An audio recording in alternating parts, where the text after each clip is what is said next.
ঠাকুর মন্ত্র উচ্চারণ করবেন, আপনার শশায় মন্ত্র উচ্চারণ করে দাদা গোবিন্দ চরণে ফুল পুষ্প অর্পণ করবেন।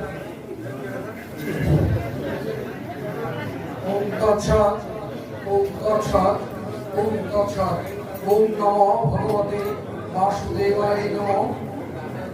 26তম শ্রী শ্রী ভাগবত জয়ন্তী আজকে আমরা ষষ্ঠ দিনে উপনীত হয়েছি এবং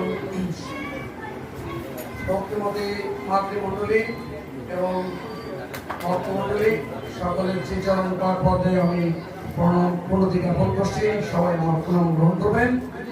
আমরা এখন সবাই সম্মিলিতভাবে গোবিন্দের চরণে ফুল পুষ্প অর্পণ করবো।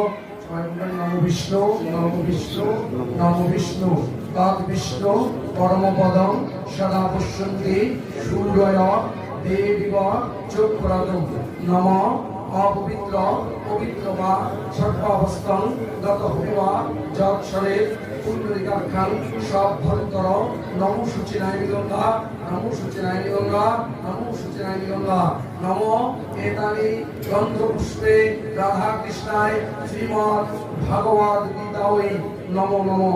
জয় জয় রাধা কৃষ্ণ।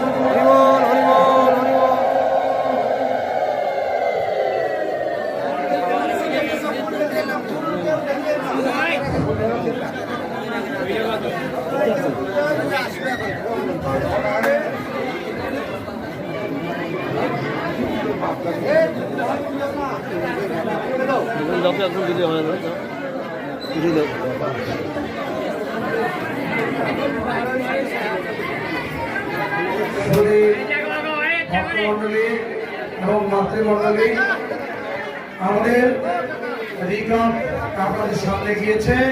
আপনারা রিকাপে যেটুকু সহযোগিতা করবেন আমাদের রিকাপে দিলেই হয়ে যাবে। আপনারা যেটুকু সহযোগিতা করবেন ভাগবত জয়ন্তীতে সেটা আমাদের এই রিকাপে দিলে হবে, অথবা আমাদের ভাগবত শেষ হলে যখন নাম সংকীর্তন শেষ হবে তখন আপনারা আমাদের ভাগবতী আসনে এটা দিয়ে দিবেন।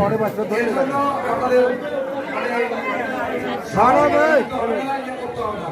তো আজকে আমরা ষষ্ঠ দিবসে আমাদের মাঝে ভাগবত সুধা অমৃত কথা পরিবেশন করবেন।